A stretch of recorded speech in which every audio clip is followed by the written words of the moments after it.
Tak ada yang tahu pasti kapan pandemi akan berakhir. Kini pun orang-orang berlomba menemukan obatnya agar wabah segera pergi. Demi membantu percepatan penemuan obat itu pun, Indonesia lantas membuka diri menjadi tempat uji klinis vaksin corona asal Cina. Lantas sudah tepatkah langkah itu? Amankah uji klinis dilakukan di tanah air? Bersama saya Ken Ane, Anda menyaksikan Cover Story One.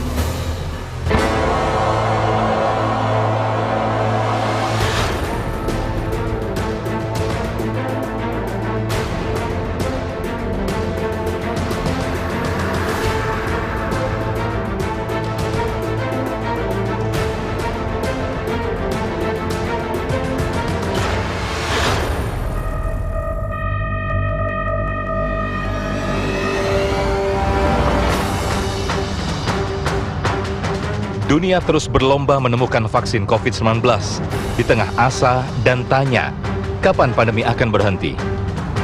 Organisasi Kesehatan Dunia WHO mencatat, secara global, setidaknya telah terjadi 18 juta kasus positif COVID-19, di mana hampir 700.000 diantaranya meninggal dunia.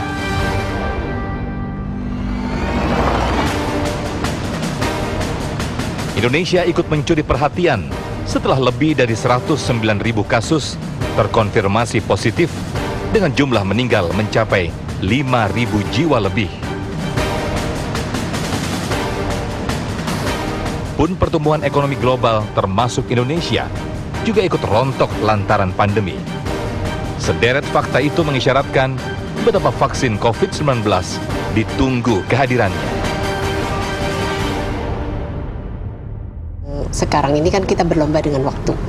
Karena COVID-19 ini harapan masyarakat adalah bahwa bisa berkegiatan dengan normal. Dengan apa? Intinya adalah ditemukannya vaksin dan obat. Ini harapan terbesar masyarakat gitu, nggak hanya Indonesia ya, dunia juga berharap dengan ini. Karena kita tahu pandemi ini kan berakibat tidak hanya kepada kesehatan, tapi juga ke ekonomi.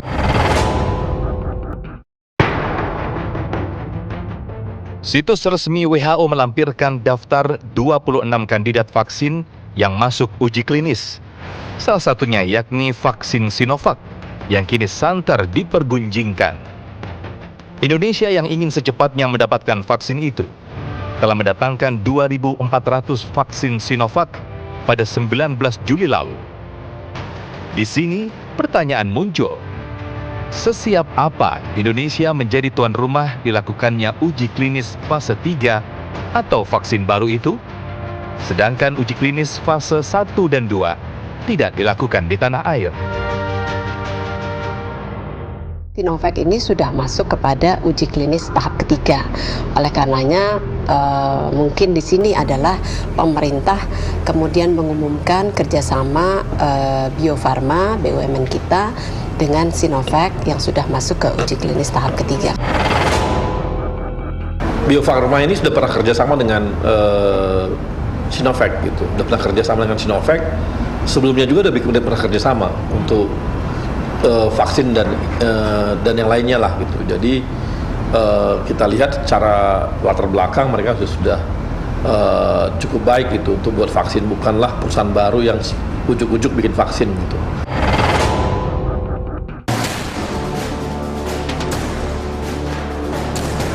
Selain diujikan di tanah air, awal Juli lalu, Sinovac mengklaim telah lebih dulu mendapat lampu hijau untuk melakukan uji klinis tahap ketiga di Brazil oleh otoritas setempat, menyusul kemudian Bangladesh. Meski begitu, kesediaan Indonesia menjadi tuan rumah uji klinis fase 3 Sinovac memunculkan anggapan miring. Tidakkah Indonesia akan menjadi kelinci percobaan bagi vaksin baru itu? Nah, vaksin ini fase 1 udah dilakukan di Cina. Ternyata juga dia itu aman dan menimbulkan zat anti. Ya. Kemudian itu udah gitu dilanjutkan lagi fase 2. Fase 2 itu juga lebih besar. Dan ini yang dilihat juga sama. Tapi biasanya ditambah berapa dosisnya. Uji klinis fase 3 itu sekarang bertujuan untuk melihat apakah ada efek proteksi dari vaksin terhadap infeksi SARS-CoV-2 itu ya. Nah, apakah lebih aman? Sebenarnya pertanyaannya bukan lebih aman, karena uji keamanan itu sudah diselesaikan di fase 1 dan fase 2.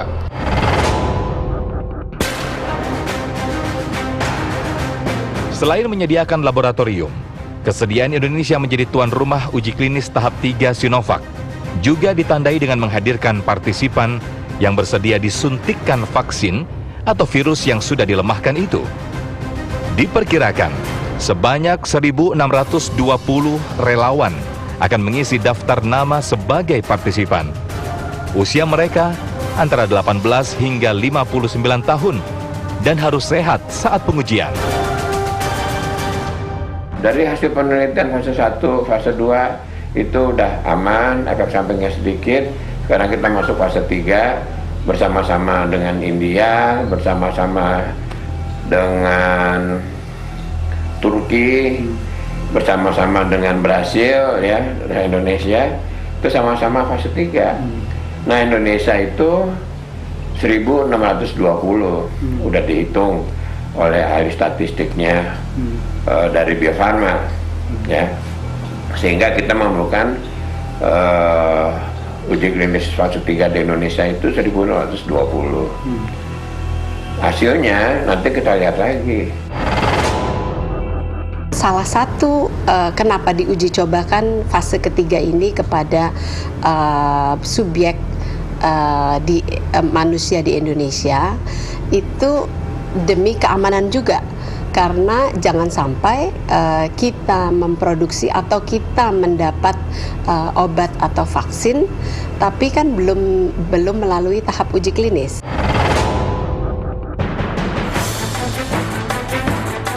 Keampuhan vaksin Sinovac sebagai solusi COVID-19 masih butuh serangkaian pengujian. Meski begitu, pengujian ditargetkan tuntas pada Januari tahun depan.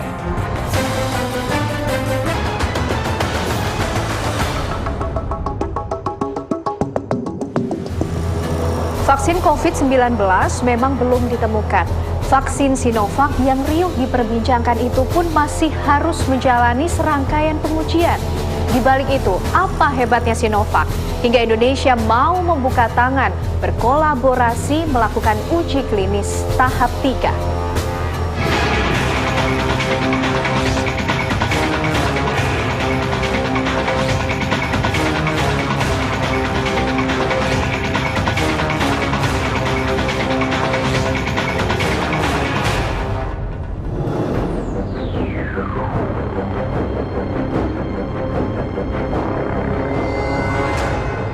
Vaksin Sinovac yang disebut-sebut bakal menjadi solusi COVID-19 semestinya bukan vaksin biasa. Sebab, kalau tak istimewa, pemerintah tentu akan berpikir ulang untuk memberi lampu hijau melakukan pengujian tahap 3 di tanah air. Sinovac ini sudah memiliki kualifikasi WHO, GMP, termasuk seperti Bio Farma. Bio Farma juga sudah standarnya prakualifikasi WHO, artinya sama standarnya. Kemudian yang berikutnya, pengalaman Sinovac cukup banyak di pandemik.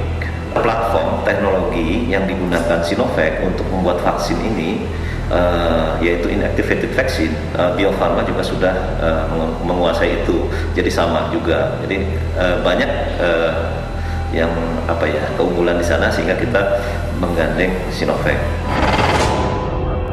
Sinovac itu lebih unggul dari Bio Farma dalam hal teknologi.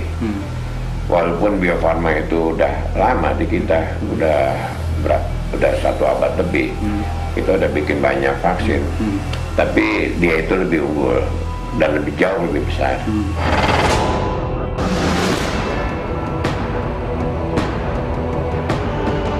Serangkaian kajian ilmiah yang dikemukakan Badan Kesehatan Dunia terhadap Sinovac melalui situs resmi WHO mengisyaratkan pengujian vaksin ini sepertinya tak main-main.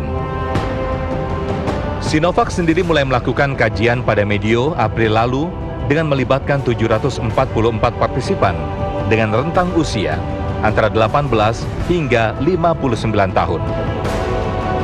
Selain itu, Sinovac juga akan diujikan pada kelompok usia di atas 60 tahun yang mengikutsertakan 422 partisipan.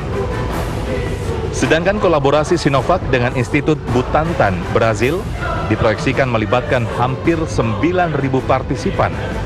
Kajian itu diperkirakan hingga Oktober tahun depan.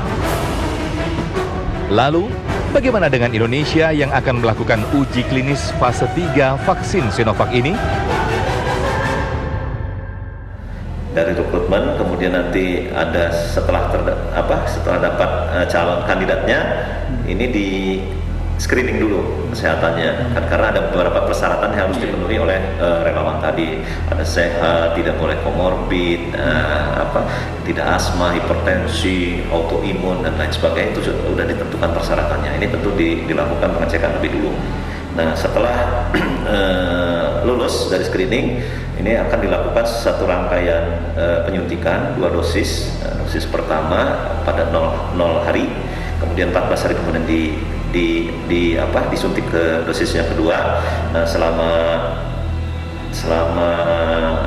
6 bulan akan dipantau, mulai dari 0 hari sampai 6 bulan. Diambil darahnya, sampelnya untuk dicek titer antibodi bahwa yang bersangkutan memberikan kekebalan terhadap penyakit infeksi corona. Kesediaan Indonesia menjadi salah satu tuan rumah uji klinis tahap 3 vaksin Sinovac disebut-sebut dilandasi keinginan Republik ini ikut mempercepat proses pengembangan vaksin COVID-19. Namun di balik agenda besar itu, seperti apa kemungkinan transfer teknologi yang didapat Indonesia? Tak dibungkiri, persoalan vaksin tidak hanya menyangkut keselamatan manusia, tapi juga fulus.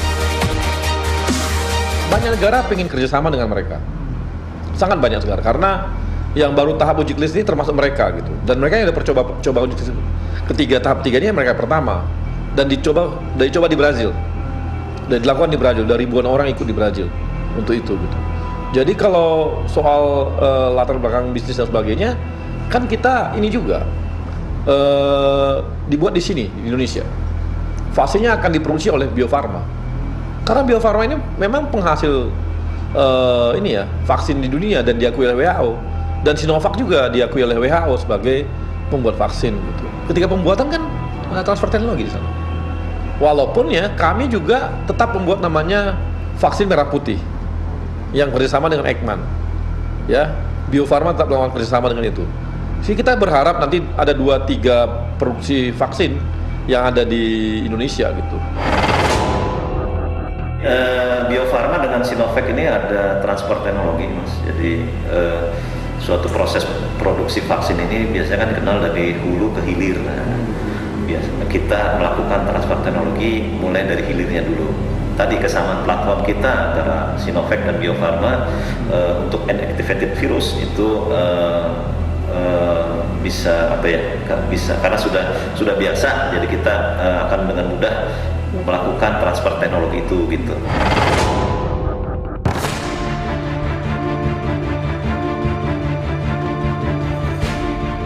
Uji klinis Sinovac tahap 3 ini bak 2 sisi mata uang. Ada peluang berhasil, ada juga kemungkinan gagal. Partisipan pun akan dihadapkan pada 2 kemungkinan itu.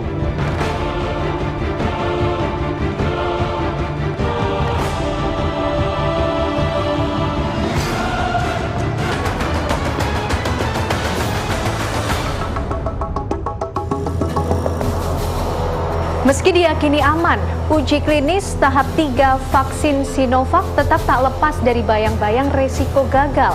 Tapi bagaimana dengan partisipan yang akan disuntikan vaksin itu? Adakah jaminan bagi mereka aman dari penyakit?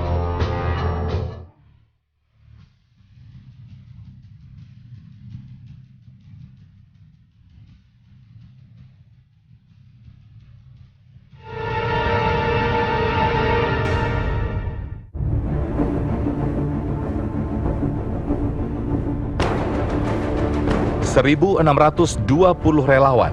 Itulah jumlah partisipan yang diharapkan ikut dalam uji klinis tahap 3 vaksin Sinovac di tanah air. Kepada mereka akan disuntikkan vaksin yang tengah diujikan itu untuk kemudian dipantau selama 6 bulan. Setelah disuntik, apakah timbul bengkak, apakah timbul kemerahan, nah itu diukur, ya, dilihat.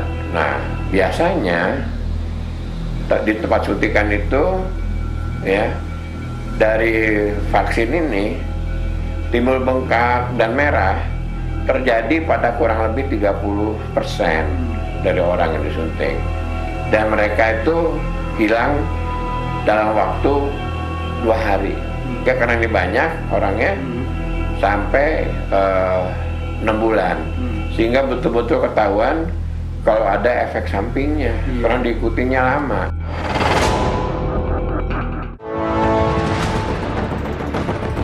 Meski diklaim lebih aman dibanding pengujian tahap 1 dan 2 yang dilakukan di Cina, bukan berarti uji klinis fase 3 itu tanpa risiko gagal.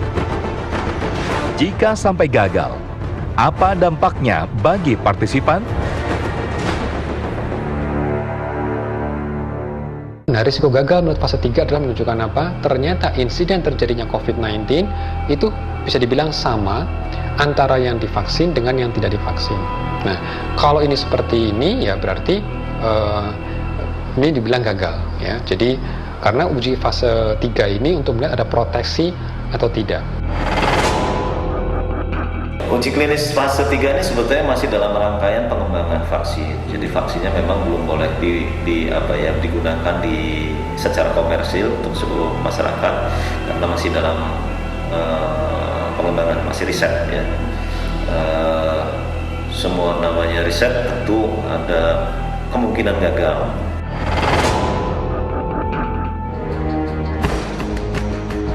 Kendati ada bayang-bayang resiko gagal dan tak ada insentif khusus, namun uji klinis ini tampaknya tidak menghalangi animo masyarakat untuk ambil bagian. Mereka yakin vaksin Sinovac yang akan diujikan nanti aman. Menurut saya sih ini kesempatan yang langka karena sepanjang sejarah manusia, ya, saya sampai umur segini juga baru ngalamin pandemi ini, baru gitu kan, baru sekarang COVID ini. Dapat kesempatan itu, saya justru bangga gitu, saya bisa join gitu untuk bisa berkontribusi dalam proses pemulihan ini, walaupun mungkin ya ini jadi relawan gitu. Ya udahlah, saya masih sehat juga gitu, saya belum pernah terpapar COVID juga. Oke lah, saya jalan gitu. Itu sih Mas, jadi ingin ikut berkontribusi lah. Setahu saya sih dari flyernya di situ ada asuransi kesehatan gitu.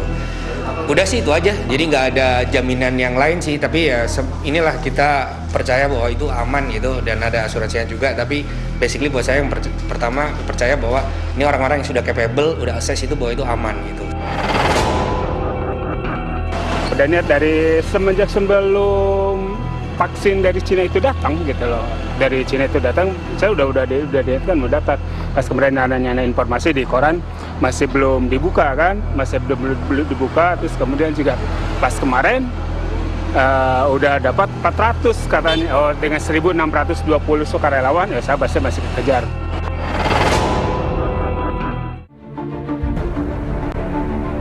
Jika uji klinis fase 3 kelak dinilai berhasil, pintu masuk ke arah skala produksi pun terbuka. Idealnya kita harus tunggu pembuktian apakah memang ini bisa dibuktikan berhasil untuk memproteksi. Kalau misalnya belum terbukti bisa memproteksi, maka produksi terlalu dini itu juga nanti akhirnya bisa mubazir nanti, ya. Untuk vaksin baru harus menyelesaikan fase 3-nya dulu. Kalau memberikan hasil yang baik, nanti ini tentu akan dievaluasi oleh Badan POM, termasuk evaluasi oleh Komite Etik. Jadi selama fase 3 ini dimonitor tuh, Mas, oleh Komite Etik. Jika terjadi sesuatu atau ada efek samping yang di luar ketentuan, ini bisa dihentikan. Jadi tidak langsung diproduksi. Nah, setelah ini selesai, izin edar didapat, nah baru kita bisa produksi. Diharapkan tadi targetnya, karena uji klinis fase 3 selesai Januari, Q1 sekitar bulan Maret, mudah-mudahan Bio Farma siap untuk melakukan produksi. Kenapa vaksin ini dan kapasitasnya siap? Supaya masyarakat aman. Karena dengan masyarakat aman, mereka bisa bergerak leluasa. Tetapi tanpa protokol COVID, ya jangan saling menyalahkan.